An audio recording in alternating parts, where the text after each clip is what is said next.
You like those intros? I think it has a certain style to it, actually. So let's start by talking about why this course matters. There are several ways in which I want to approach this, but let's start by talking about why it matters within an Azusa Pacific University context. So context, as you will find as we go throughout this semester-long course, or this 8-week course, compressed 8 weeks, you'll find that context is a pretty important concept to me. I talk about it even sometimes when I'm not aware that I'm talking about it. So why does this matter in an APU context? So Azusa Pacific University started as a, in 1899, started as a training venue for Christian workers. And there have been several twists and turns, and there's been at least one merger in its history. But within that, 119-year history, there has remained a kind of fidelity to a vision that brought about APU. And that vision is rooted in the experience of the Wesleyan Holiness Church. So there are several ecclesial bodies that claim their roots in the holiness movement, and the holiness movement is more than just about being holy or righteous. There are other theological kind of dimensions that contribute to what we think of when we talk about the holiness movement. But from its earliest days in Wesleyanism or in Methodism, tracing its roots back to John and Charles Wesley, there has been a commitment to the Scripture, and that is true of several different ecclesial bodies. When they think about what it means to be Methodist, what it means to be a part of the holiness tradition within Methodism, Scripture stands as the beginning point of the conversation of what it means to be a part of that Wesleyan holiness movement. And so because of that rootedness in history, the Wesleyan holiness context becomes important. Secondly, because of the way APU has grown and taken the move from this small training institution for Christian workers, both in the U.S. and in other contexts, the university that's grown out of that has maintained this idea. It's developed and maintained this idea that faith should be integrated in all kinds of ways, both in scholarship and in practice. So this part of this course becomes important for you as students at Azusa Pacific University in our nursing program. We want to think about what it means to integrate faith with scholarship or faith and practice, in particular, in your case, nursing practice. It is one of the great delights that I've experienced in my short time at APU. I'm a relative newcomer. It's been one of the delights for me to make friends with faculty and administrative colleagues over in the School of Nursing, and really even in the working on and development of this course, we are doing this as a kind of faith integration project, if you will. So this is part of what the university is about. This is a part of our ethos, it's part of our culture, and we welcome you into that. But it's driven by our history and by the direction that we're wanting to go now. Now, why does it matter for nursing practice? As I said in the introduction, my wife's an RN, has been for 23 years, for 23 years. And I'm not sure that there are too many places where you would face more ethical dilemmas than in nursing practice or in healthcare practice. The issues are broad, They are diverse. They may be issues of culture. They may be issues of bioethics. You've heard it said before. I'm not the first person to say this. I don't claim any kind of originality here, but technology is moving at such a pace that we actually are able to do more than we've actually thought about whether we should do. Let me give you a practical example from our lives.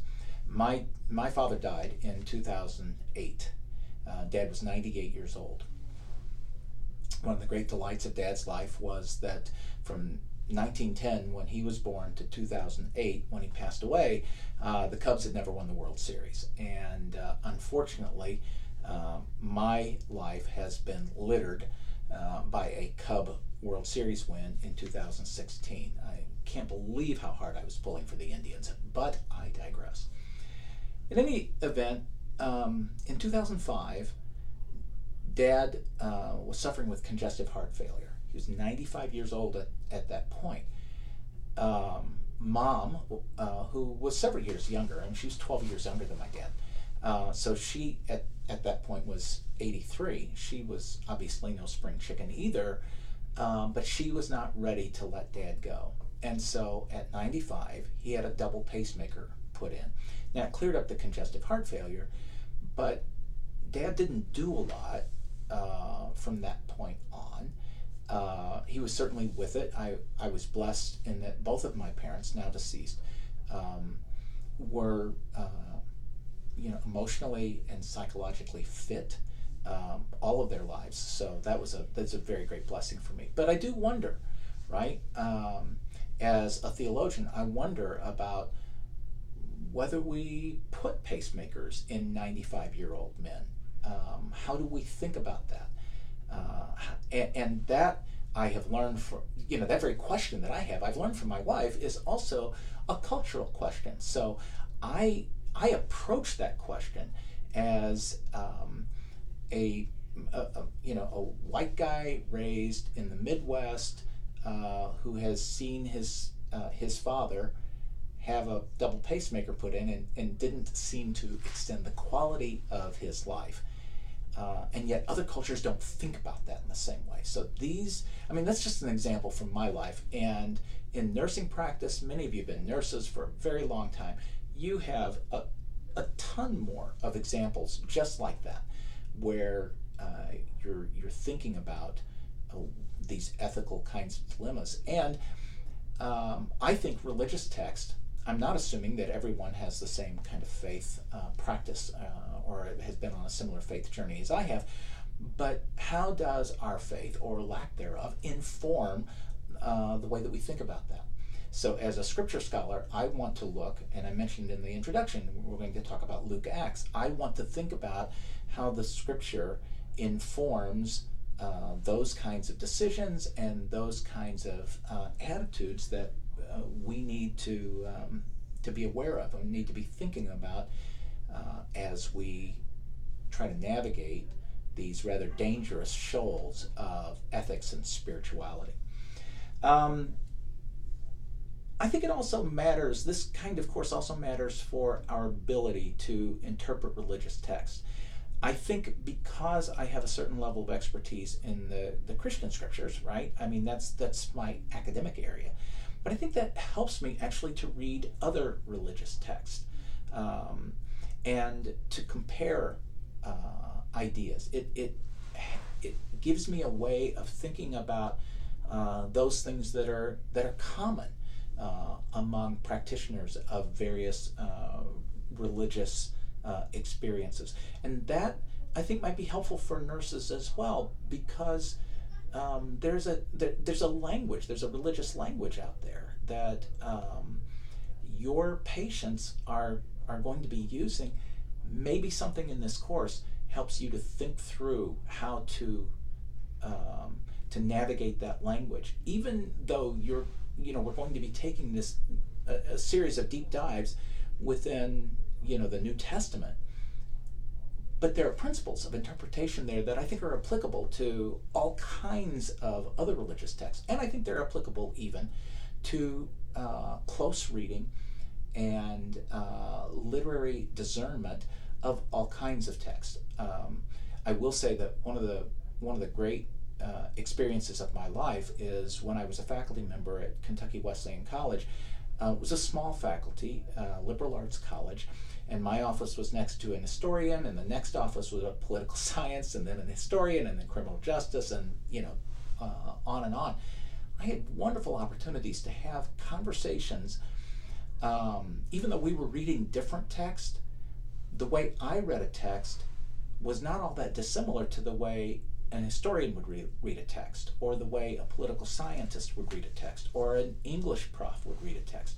And I think these principles of interpretation are valuable for reading all kinds of text, whether it's the U.S. Constitution and the conversation about whether it is a living document or a static, sealed document. We have that same kind of conversation in terms of the Christian scriptures. How do we think about what the text is trying to do? These are important questions, and so we're going to practice a kind of close reading, which is why we're not going to do a survey through the book of Luke and then a survey through the book of Acts. We're going to camp out at particular places in those books to try to discern what the scripture would be saying in a particular place and how that might be applicable to a nursing practice. So thanks for thinking about